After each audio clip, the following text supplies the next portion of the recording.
तो शुभेंदु अधिकारी, आप पश्चिम बंगाल के 9वें मुख्यमंत्री होंगे और इसको लेकर प्रेस कॉन्फ्रेंस चल रही है। सब भारतीय जनता पार्टी के कार्यकर्ताओं का दायित्व है कि हर नई सोनार बांग्ला के लक्ष्य को लेकर हम चले और बंगाल की जनता की अपेक्षाओं को पूर्ण करें। मित्रों, आज कवि गुरु की ये पंक्तियां सच होती दिखाई पड़ रही है। चित्त जेथा भय शून्य, उच्च जेथा सिर। जहां मन भय मुक्त हो और सिर गर्व से ऊंचा हो, ऐसे बंगाल का रास्ता आज प्रशस्त हो चुका है और बंगाल उस रास्ते पे चल। 5 दशक का लंबा समय लोकतंत्र की दृष्टि से, कानून और व्यवस्था की दृष्टि से, बंगाल के अर्थतंत्र के ह्रास की दृष्टि से और बंगाल के विकास में शून्य गति, नेगेटिव गति देने की दृष्टि से बंगाल के लिए एक दुस्वप्न जैसा हुआ है। और हम सबका दायित्व है कि मोदी जी ने जो वादा दिया है बंगाल की जनता को,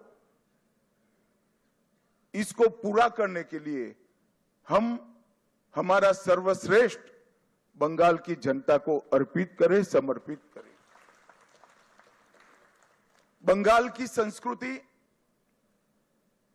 और बंगाल की परंपरा को 5 दशक से विदेशी विचारों से प्रभावित शासन से मुक्त कर फिर से एक बार रामकृष्ण ठाकुर, विवेकानंद, महर्षि अरविंद और कवि गुरु टैगोर की कल्पना का बंगाल बनाने की दिशा में हम आगे बढ़ें।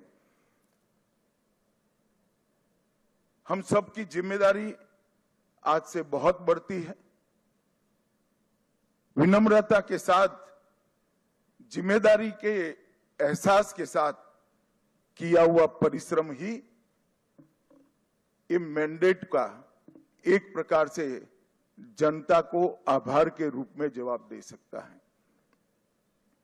मित्रों, आज बंगाल का विजय अनेक दृष्टिकोण से बहुत महत्वपूर्ण है। 100 साल की वैचारिक यात्रा के बाद गंगोत्री से गंगा सागर तक हर जगह पर आज भारतीय जनता पार्टी की सरकार बनी है। ये हम सब के लिए बहुत आनंद का विषय है। 1950 से जिस विचार की यात्रा को लेकर हम निकले और जिसके नेतृत्व में निकले, श्यामा प्रसाद मुखर्जी के नेतृत्व, उनकी ही जन्मभूमि में 1950 के बाद आज 2026 में श्यामा प्रसाद जी की ही पार्टी की सरकार बन रही है। ये भी बहुत महत्वपूर्ण है। जब 370 हटी तब देश भर के कार्यकर्ताओं के मन में खुशी की लहर दौड़ी थी, मगर मुझे कई वरिष्ठ कार्यकर्ताओं ने कहा था कि अभी भी कुछ कसक बाकी है। मैंने आश्चर्य से पूछा था, भला क्या बचा अब? तब उन्होंने कहा था, बंगाल में भाजपा का झंडा फहराना बाकी है। और आज मैं मानता हूं श्यामा प्रसाद जी जहां पर भी होंगे, मुक्त मन से नरेंद्र मोदी जी के नेतृत्व को वो आशीर्वाद देते होंगे, क्योंकि नेतृत्व ने भारतीय जनता। चलिए आगे बढ़ेंगे बुलेटिन में। तो देखिए, ईरान और अमेरिका के बीच तनाव जो है वो एक बार फिर बढ़ गया है। जारी सीजफायर के बीच में अमेरिका ने ईरान के ऑयल टैंकर्स पर हमला कर दिया है। ये दबाव की रणनीति के तहत अमेरिका ने हमला किया है। और क्या है पूरी खबर आपको बताते हैं। मिडिल ईस्ट में अब भी तनाव जारी है। अमेरिका और ईरान के बीच फिर से युद्ध का दौर शुरू हो गया है। अमेरिकी सेना ने ईरान पर फिर बमबारी की है। ईरान ने आरोप लगाया कि अमेरिका ने सीजफायर के बीच ये कार्रवाई की। दरअसल अमेरिकी सेना ने ओमान की खाड़ी में ईरानी तेल टैंकर्स को निशाना बनाया। इसके बाद ईरान ने बिना किसी हिचकिचाहट के करारा जवाब देने की चेतावनी भी जारी कर दी। वहीं अमेरिकी राष्ट्रपति डोनाल्ड ट्रंप ने ईरान को चेतावनी दी है कि अगर तेहरान डील नहीं करता तो हम फिर हमले करेंगे। सोशल मीडिया पर पोस्ट कर ट्रंप ने बताया कि ईरान ने अमेरिकी जंगी जहाजों पर हमला किया था। इसके बाद दोनों देशों के बीच फायरिंग हुई, जिसमें हमने उन्हें बुरी तरह से तबाह कर दिया और उनकी कई छोटी नावों को डुबो दिया। वहीं संयुक्त राष्ट्र की समुद्री एजेंसी IMO के महासचिव आर्सेनियो डोमिंगेज ने कहा कि हॉर्मुज संकट के कारण खाड़ी क्षेत्र में करीब 1500 जहाज फंस गए हैं। इन जहाजों के साथ लगभग 20,000 नाविक भी शामिल हैं।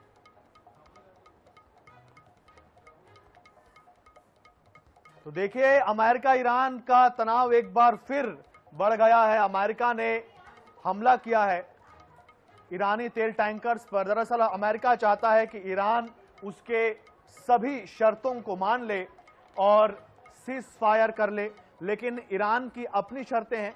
जैसे अमेरिका चाहता है कि भाई ईरान जो है पूरी तरीके से अपना परमाणु कार्यक्रम जो है उसे बंद कर दे, लेकिन ईरान कहता है कि एनर्जी के वजह से मैं ईरान अपना परमाणु कार्यक्रम पूरी तरीके से बंद नहीं कर सकता।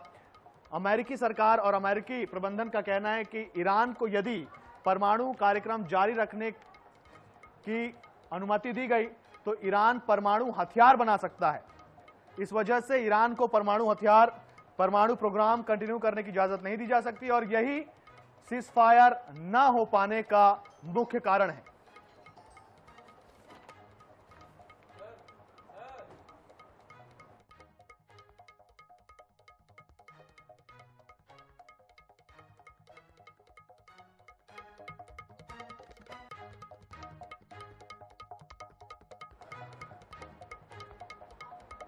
तो छत्तीसगढ़ के पूर्व कैबिनेट मंत्री अमरजीत भगत और कांग्रेस पार्टी के बड़े और दिग्गज नेता, उन्होंने कांग्रेस के पीसीसी चीफ पद की नियुक्ति को लेकर ऐसा कुछ कह दिया है जिससे सियासी माहौल गर्म हो गया है कांग्रेस के ही भीतर। क्या है पूरी खबर आपको बताते हैं।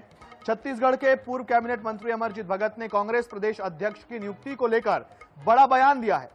रायपुर में उन्होंने कहा कि सरगुजा के आदिवासियों को साधने के लिए पार्टी को विशेष रणनीति बनानी चाहिए। भगत ने कहा कि भाजपा ने सरगुजा संभाग से आदिवासी मुख्यमंत्री बनाकर मजबूत संदेश दिया है, इसलिए कांग्रेस को भी सरगुजा पर फोकस करना होगा। वहीं उन्होंने पूर्व डिप्टी सीएम टीएस सिंहदेव को पीसीसी चीफ बनाए जाने के सवाल पर कहा, टीएस बाबा हमारे राजा और महाराजा हैं। राज परिवार ने लंबे समय तक कांग्रेस का साथ दिया है।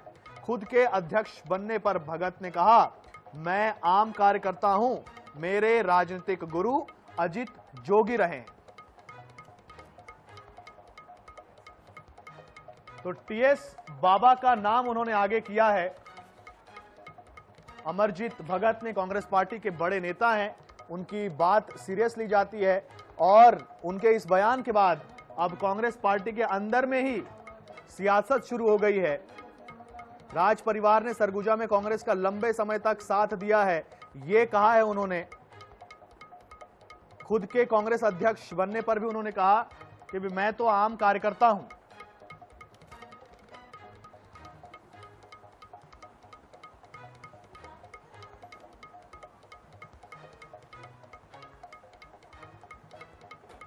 चलिए आगे बढ़ेंगे। तो बीना से विधायक निर्मला सप्रे ने एक बार फिर कुछ ऐसा कह दिया है जिससे मध्य प्रदेश की सियासत गर्म हो गई है। उन्होंने क्या कहा है आपको बताते हैं। बीना विधायक ने कहा कि उनके खिलाफ न्यायालय में याचिका लगाने वाले उमंग सिंघार यदि उन्हें 300 करोड़ रुपए दिए और बीना को जिला बना दे तो वह कांग्रेस ज्वाइन करने पर विचार कर सकती है। बता दें कि दल बदल से जुड़े लंबित प्रकरण के बीच दिया गया यह बयान अब चर्चा का विषय बन गया है। बता दें कि 2023 में बीना सीट से निर्मला सप्रे ने कांग्रेस की टिकट पर विधानसभा चुनाव जीता था। 5 मई 2024 को लोकसभा चुनाव प्रचार के दौरान वह सीएम डॉक्टर मोहन यादव के साथ बीजेपी के कार्यक्रम में शामिल हुई थी। इसके बाद उनके बीजेपी में शामिल होने के दावे किए गए थे। 5 जुलाई 2024 को नेता प्रतिपक्ष उमंग सिंघार ने सप्रे की विधानसभा सदस्यता समाप्त करने के लिए स्पीकर के समक्ष याचिका लगाई। इसमें कहा गया कि संविधान की 10वीं अनुसूची के तहत पार्टी बदलने पर विधायक की सदस्यता खुद ब खुद समाप्त हो जाती है, जिस पर कोई निर्णय नहीं लिया गया। तो सिंघार ने नवंबर 2024 में हाईकोर्ट में याचिका दायर की थी और ये मामला तब से लंबित है। और देखिए एक बार फिर से उन्होंने ये बयान दे दिया है। उन्होंने कहा है कि यदि उमंग सिंघार जिन्होंने उनके खिलाफ याचिका लगाई है वो यदि उन्हें 300 करोड़ रुपए दे दे और जिला बना दे तो वो कांग्रेस पार्टी ज्वाइन करने के लिए तैयार है। अब इसके बाद रिएक्शंस आ रहे हैं। कोर्ट का मामला है, कोर्ट डिसाइड करेगी। मुझे कहीं से आमंत्रित होता तो मैं वहाँ हर जगह जाती, जो मुझे बुलाते मैं वहाँ चली जाती। मैं तो चाहती कि बीना का उमंग सिंघार जी बना दें, बीना को चला, हमारे 300 करोड़ के काम वो दे दें।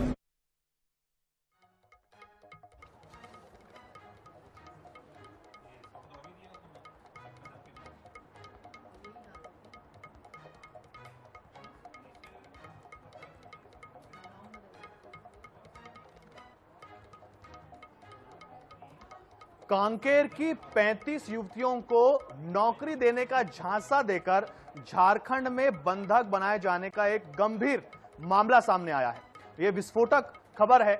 क्या है पूरी खबर आपको बताते हैं। तो 35 युवतियों को बंधक बनाए जाने की यह खबर है जिन्हें झारखंड में बंधक बनाया गया है। 35 युवतियां कांकेर जिले के दुर्ग कोंदल में रहने वाली हैं। ये देखिए अब इस खबर के सामने आने से हड़कंप मच गया है। जिन युवतियों को बंधक बनाया गया है उनमें से एक युवती ने गांव के युवक को वीडियो संदेश भेजकर मदद की गुहार लगाई है। जानकारी के अनुसार दुर्गु कोंदल क्षेत्र की कई युवतियों को नौकरी लगाने के नाम पर झारखंड ले जाया गया था।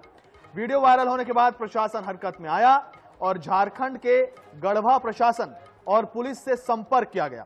खबर है कि पुलिस युवतियों तक पहुंच चुकी है और उनसे पूछताछ की जा रही है। प्रारंभिक जानकारी में सामने आया है कि युवतियां काम करने के लिए गई थी जिन्हें झांसे में लेकर वहां रोका गया था। फिलहाल जांच और सुरक्षित वापसी की प्रक्रिया चल रही है। तो गंभीर मामला है ये। अब देखना पड़ेगा कि आखिर इसमें किसकी लापरवाही है, किसकी खराब नीयत है। 35 युवतियों का ये मामला है। हालांकि एक युवती ने गांव के एक युवक को वीडियो संदेश बना करके भेजा, उसके बाद इस पूरे मामले का खुलासा हो पाया। इन्हें नौकरी लगाने का झांसा दे करके बंधक बनाया गया, झारखंड ले जाया गया। कहां की रहने वाली है ये? कांकेर जिले के दुर्गु कोंदल में रहती थी ये 35 युवतियां। पुलिस तक ये पहुंच चुकी हैं और अब पुलिस इन्हें वापस सुरक्षित लाने की प्रक्रिया कर रही है। इनसे बातचीत भी की जा रही है और बातचीत में हो सकता है कई खुलासे हुए हों। इस पूरे मामले में किसी गिरोह का नाम सामने आए।